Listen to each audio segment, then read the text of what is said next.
Vamos agora falar de um conjunto de propriedades bastante importantes do CSS que regulam o posicionamento dos elementos.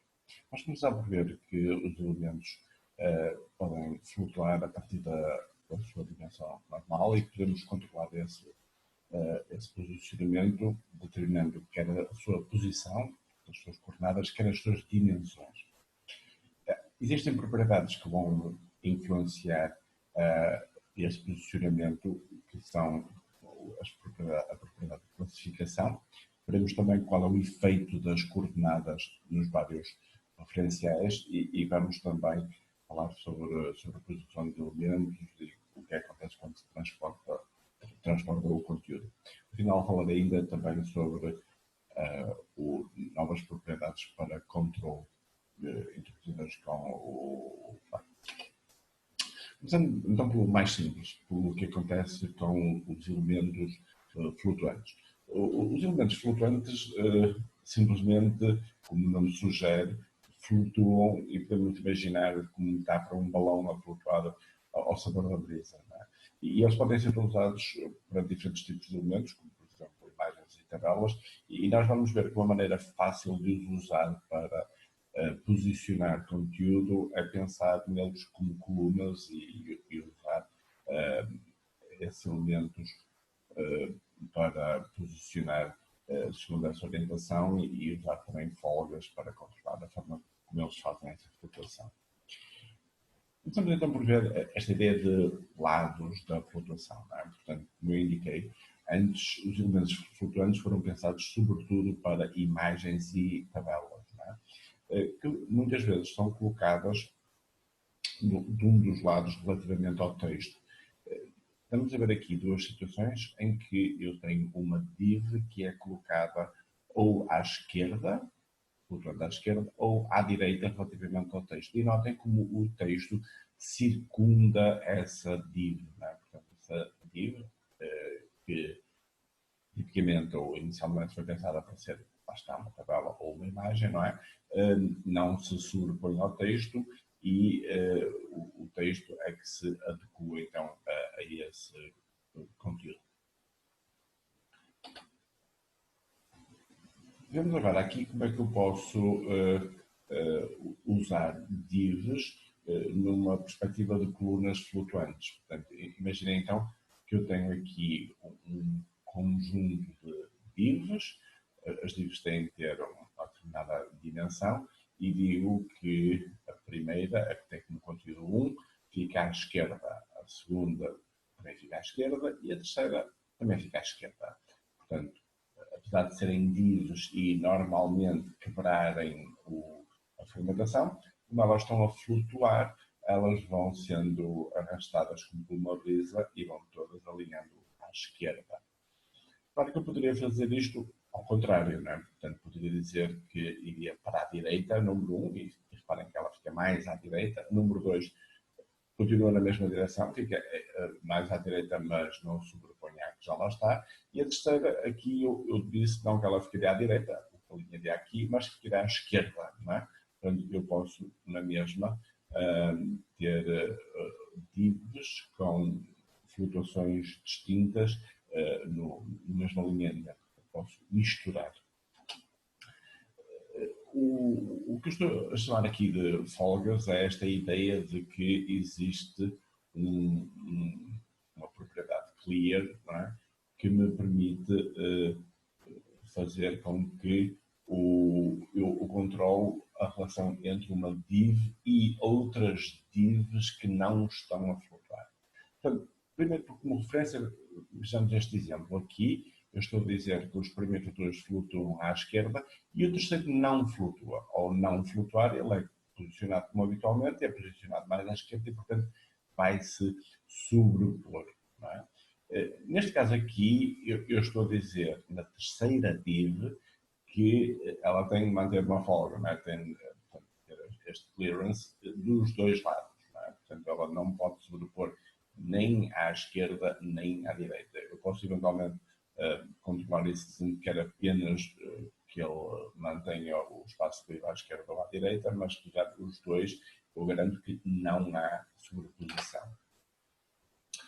Vamos falar agora sobre dimensões, não é? Em primeiro lugar, vou introduzir aqui a questão da classificação dos elementos, não é? Para vermos como é que isso influi no seu posicionamento, e isto está muito relacionado também com as dimensões. Não é? Os blocos podem fixar uma dimensão e ocupar a largura disponível. Os elementos em linha, em geral, não, o que fazem é serem posicionados sobre o fluxo. Mas vamos ver que os elementos inline block podem compatibilizar as características de ambos e podem ser usados para posicionamentos simples, sobretudo se estivermos a pensar em termos de colunas. A propriedade display controla o posicionamento. Os valores destas propriedades são ou inline ou block. Né? Temos aqui exemplos de dois elementos block, né, que estão a laranja e ocupam todo o espaço disponível. No segundo, eu dentro, no contentor do elemento block, tenho vários elementos inline e o que eles estão a fazer é ser colocados em fluxo uns atrás dos outros. Não? Portanto, esta é a grande diferença entre inline e block. Não? Portanto, as dimensões também são controladas de forma distinta. No caso do inline, é a dimensão do próprio conteúdo, como estamos a ver por exemplo. No caso do bloco, serão as propriedades width e height, que nós já vimos exemplo. Não é? Portanto, neste caso, o que é que eu estou a fazer? Eu estou a combinar os dois modos, dizendo nestas colunas que elas são inline block. E também estou a dar um determinado tamanho. Portanto, estou a dizer que todos as divs que são da classe coluna, o inline block, têm uma largura de 100 e uma altura de 300. Portanto, todas estas minhas colunas aqui vão funcionar da mesma maneira, não é?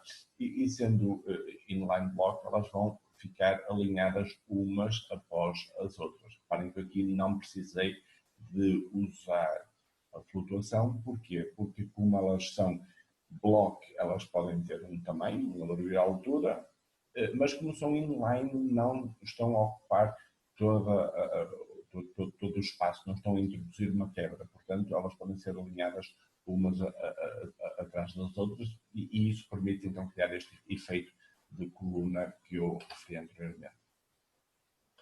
Usando propriedades, nós também podemos esconder elementos. A propriedade display com o valor none esconde o elemento. Portanto, ela é ocultada. A fragmentação é um pouco como se não existisse. Quando um elemento tem este valor na propriedade display, as suas dimensões são nulas. É? E eu posso usar isto no JavaScript para elementos temporários. Imaginem, por exemplo, uma caixa de algo que eu quero que apareça e depois desapareça. Nós vamos fazer uso disto no trabalho. Já agora chama a atenção que há uma outra propriedade, visibility, não é? Que me permite esconder, não é? Tornar um elemento oculto, mas ao ficar oculto, as suas dimensões são preservadas, não é? O que significa que se ele estiver num contexto em que tem elementos à esquerda e à direita, fica notório o espaço em falta, porque ele está simplesmente escondido. Há outros valores da propriedade display. Eu posso ter, por exemplo, table, ou table cell, ou table row, que são os valores que estão associados aos elementos table, TD e TR. Algo parecido acontece nas listas, com os elementos ali, e vamos ver mais à frente que há também outros valores de display que estão associados ao flexbox, que foi introduzido mais tarde pelo CSS3.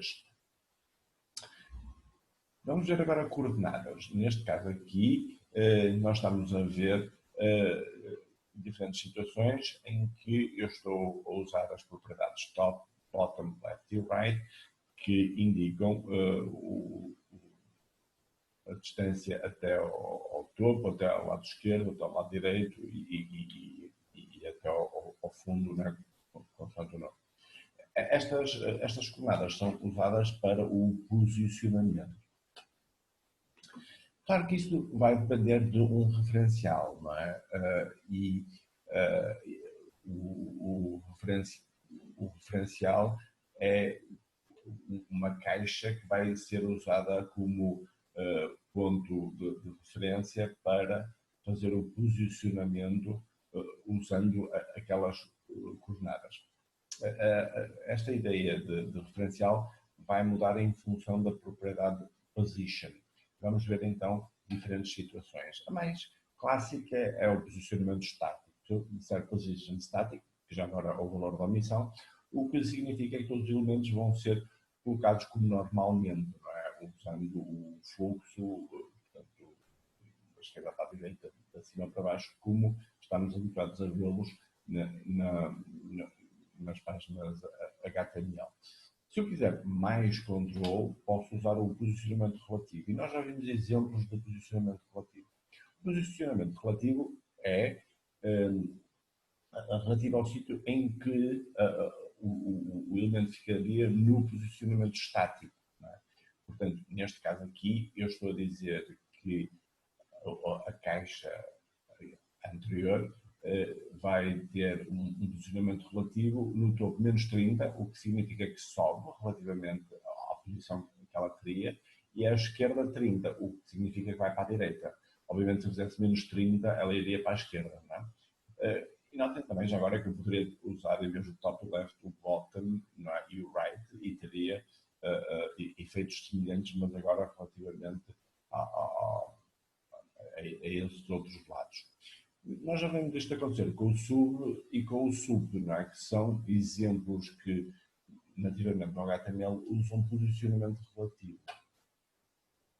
O posicionamento absoluto é um nome que pode parecer um pouco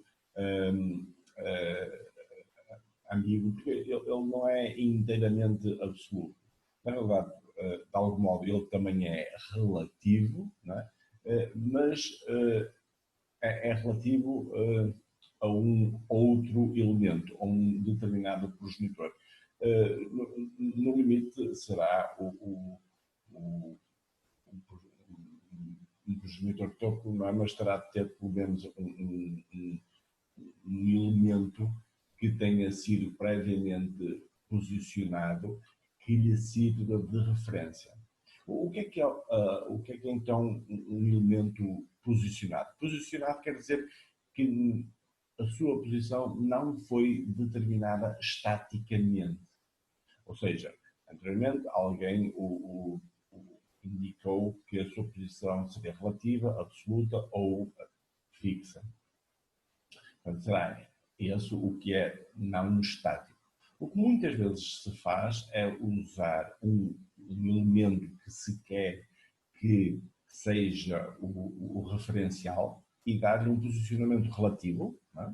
Lembra-se, relativo é como ao estático, mas vai variar relativamente ao ponto em que ele seria colocado, e não colocar nenhum top, nem bottom, nem left, nem right. Portanto, não o fazer variar. Portanto, na prática, ele vai se comportar como se fosse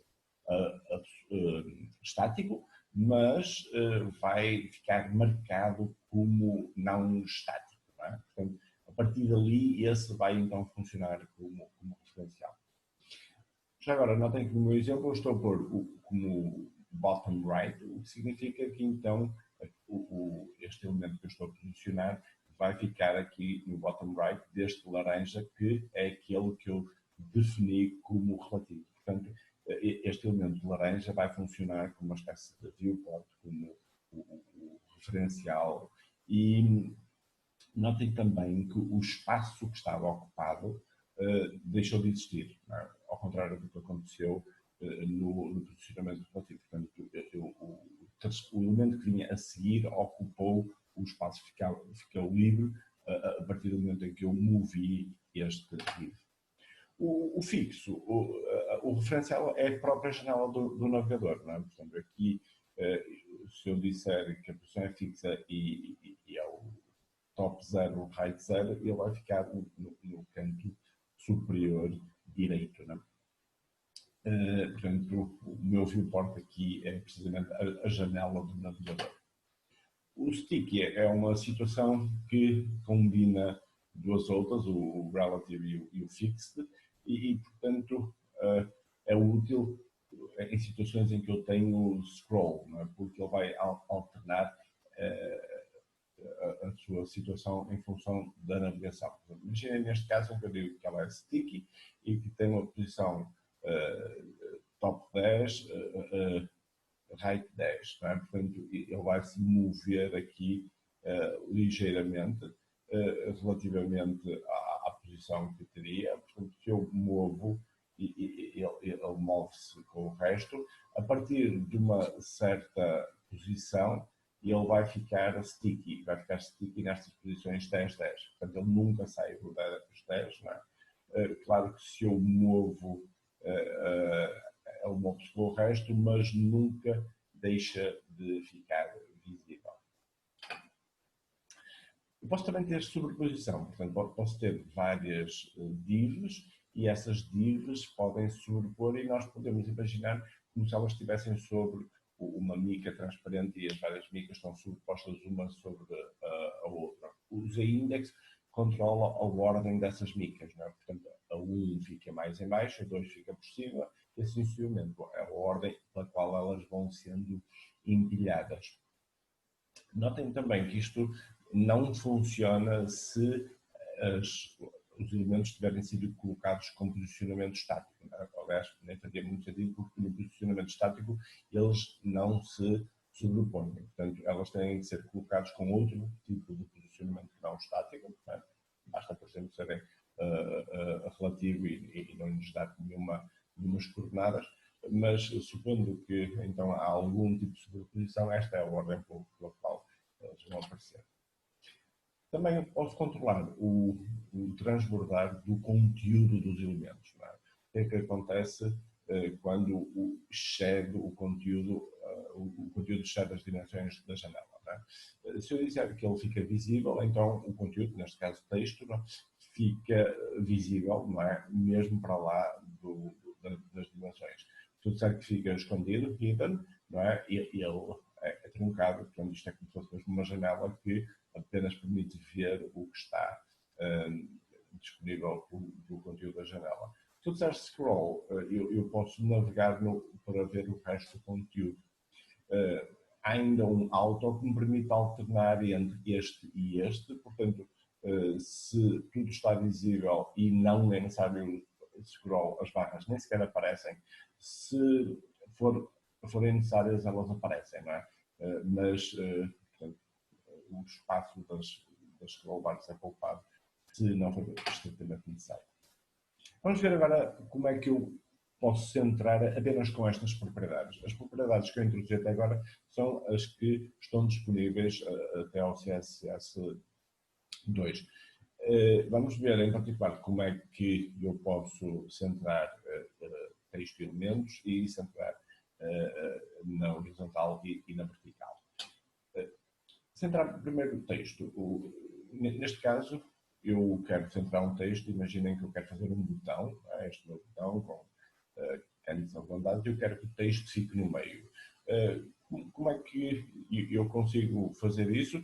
Bom, eu tenho uma altura, vamos dizer que é 100 pixels, se eu disser que a altura da linha é 100 pixels e que o alinhamento do texto é centrado, bom, isto resolve um problema. Esta é a altura da linha, que é a altura da div, eu digo que o texto está centrado relativamente à linha, portanto, o texto fica automaticamente centrado. Não foi muito difícil. Notem que se eu mudar este valor, também tenho de mudar este valor. Como é que eu agora centro o elemento? Imaginemos agora que eu tenho uma div maior e eu quero centrar este botão relativamente ao anterior. Uma maneira de fazer isso relativamente à horizontal é muito fácil, é colocar margem auto. Este margem auto faz com que a margem esquerda e a margem direita sejam idênticas, mas não na vertical.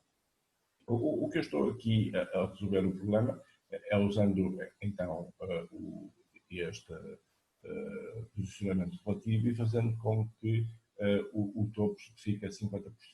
Mas reparem que se eu dissesse que o topo fica a 50%, significaria que ele ficaria aqui, não ficaria exatamente centrado, não é? Então, como é que eu resolvo isso? Eu compenso com este margem top, não é? O que eu estou a dizer é, digamos, a margem, neste caso é negativa, não é? Em vez de dar uma separação negativa, portanto vou fazê-lo subir, e vou fazê-lo subir por um valor que é metade da altura da própria div que eu quero colocar. Ok, mas estão a ver, o problema resolve-se, mas é um pouco complicado e obriga a muitas contas, não é? E estas são situações relativamente simples que têm apenas a ver com a centragem. Se eu quiser fazer algo mais complexo, obviamente que facilita se eu tiver mecanismos uh, com mais capacidade. E é aí que surge o CSS3, que no CSS3 surge o Flexbox, com uma forma muitíssimo mais flexível de posicionamento, que de algum modo vai integrar, ou para não dizer até copiar, conceitos que são habituais nos toolkits gráficos, trazê-los para o CSS, conceitos como preenchimento, fluxo e quebra, alinhamento, de algum modo o caso particular da centragem foi aquele que eu já expliquei como se pode fazer em CS2. E a grande ideia do Flexbox é que considera dois papéis face ao posicionamento. Considera os contentores e considera os itens. Aliás, nos exemplos que eu vou dar, vai sempre acontecer isto. Vai sempre haver uma div da classe container e, portanto, haverá propriedades que eu vou usar aqui no container e depois este contentor vai ter sempre elementos, outras divs lá dentro, não é?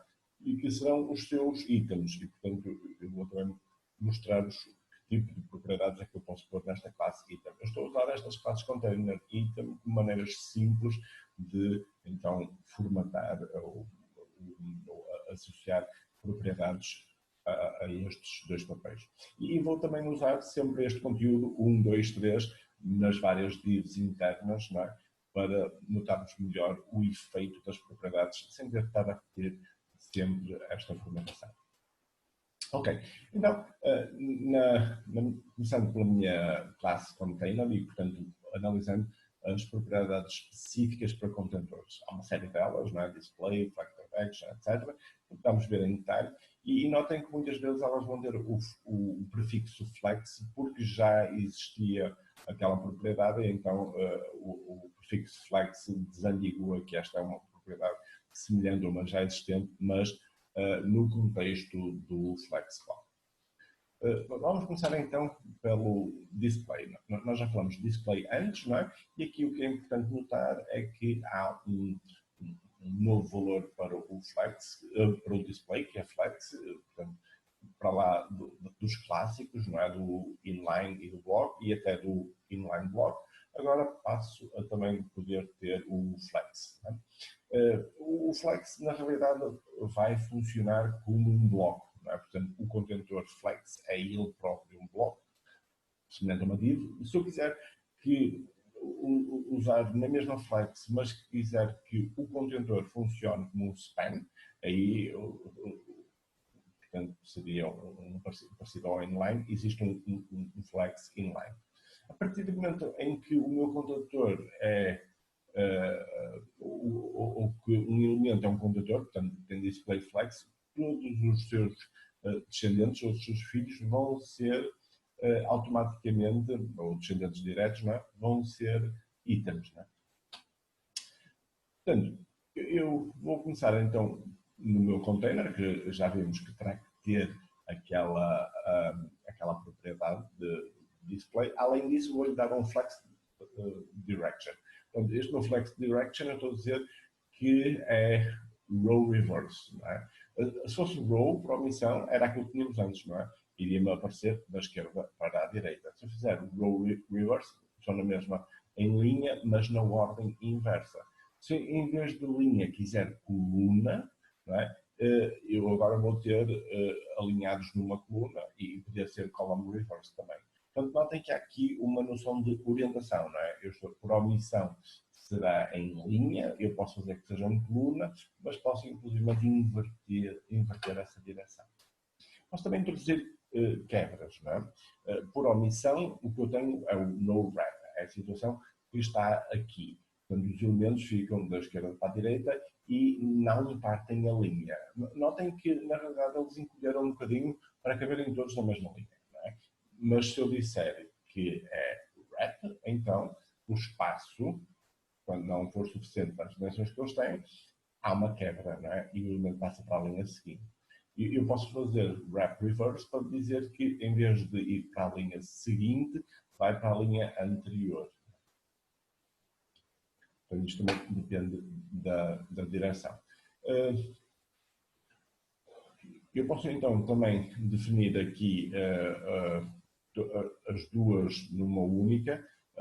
Este flex flow, o que me vai permitir é integrar quer o flex direction, quer o flex wrap numa única propriedade, portanto, combinando os valores que vimos anteriormente. A justificação aqui vai funcionar de uma forma semelhante à que estamos habituados a ver no texto, não é? Se eu tiver um texto alinhado à direita, ao centro, à esquerda ou justificado, ele vai tratar os espaços brancos de diferentes maneiras. Por exemplo, neste caso, o que eu tenho é tudo alinhado para a esquerda, não é? E o espaço subjante fica para a direita.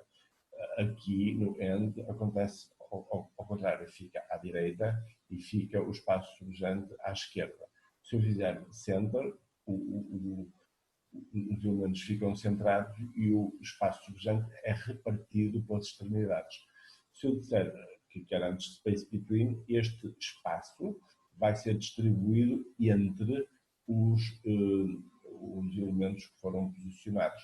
Se eu quiser space around, eles são distribuídos igualmente, portanto, incluindo também os limites à esquerda e à direita.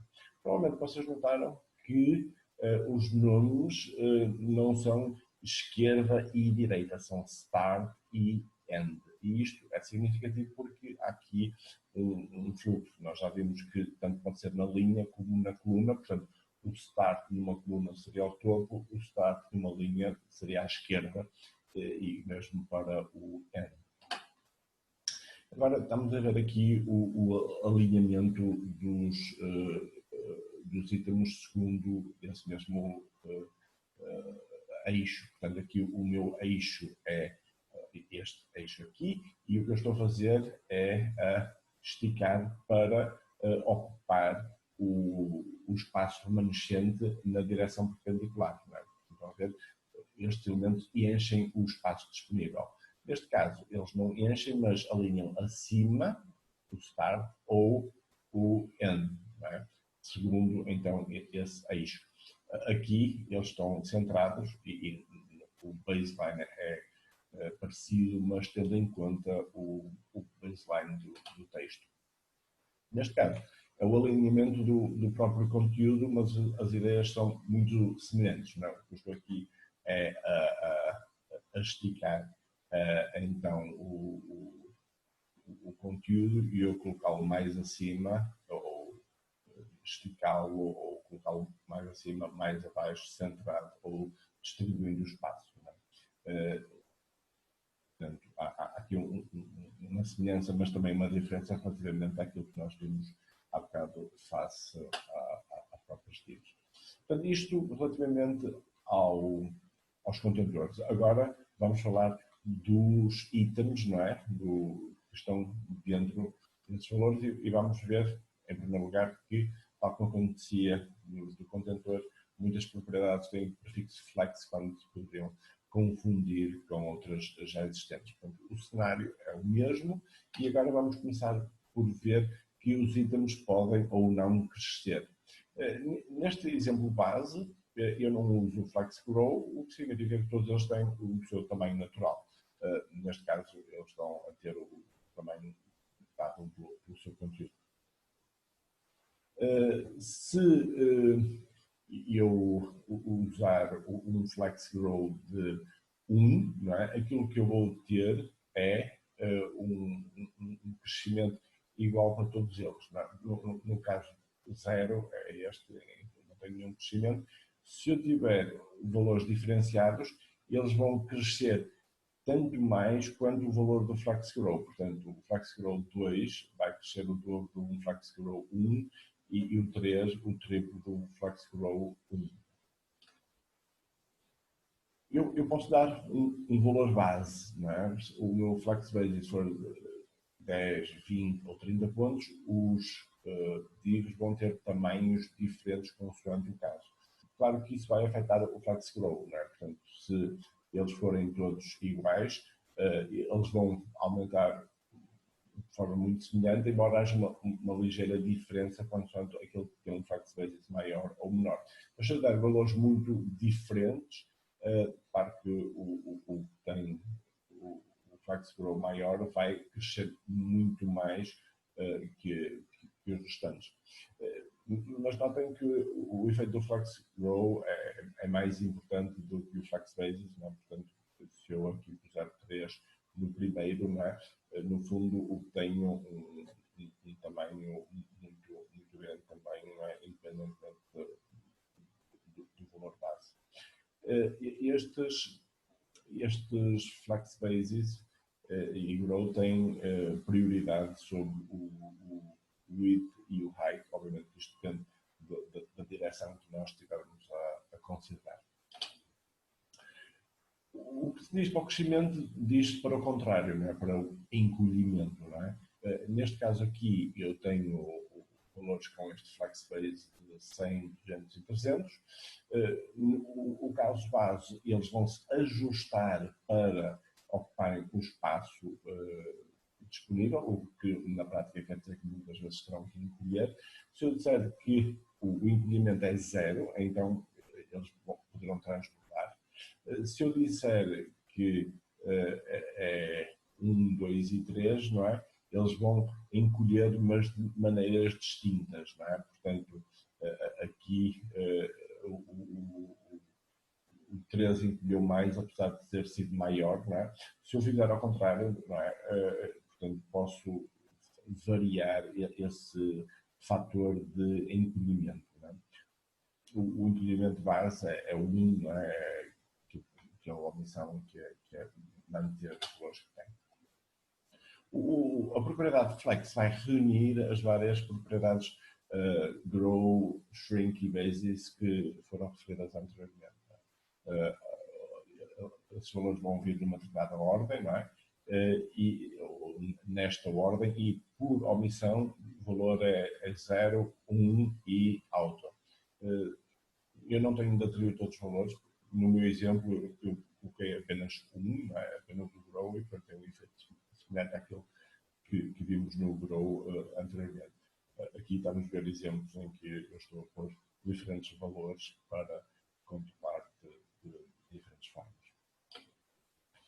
Finalmente, também temos a possibilidade de controlar a ordem, não é? Se eu tiver os meus itens 1, 2 e 3, se eu mudar a ordem e disser que o 1 fica em terceiro lugar, portanto ele muda para ali, o 2 fica em primeiro e o 3 fica em segundo, eu posso reordenar. Se eu disser que a ordem é 0, não é? Bom, então eles ficam na ordem que tinham, portanto, estava a ignorar, é a ordem natural em que eles ocorrem no HTML, e posso inclusive pôr valores negativos. Não é? Se eu puser menos 1, menos 2, menos 3, no fundo estou a colocar em ordem inversa. Não é? Vemos também como é que funciona o alinhamento dentro dos elementos. Não é? Portanto, este será o caso de base em que eu não coloquei nenhum tipo de alinhamento, mas posso aqui ver os casos em que eu ponho flex start, portanto, em cima, center, baseline, end ou stretch, né, para portanto, ajustar os itens ao espaço disponível segundo o alinhamento que eles estão a ter. Aqui as propriedades de dimensão, o width e height, podem afetar este esticamento.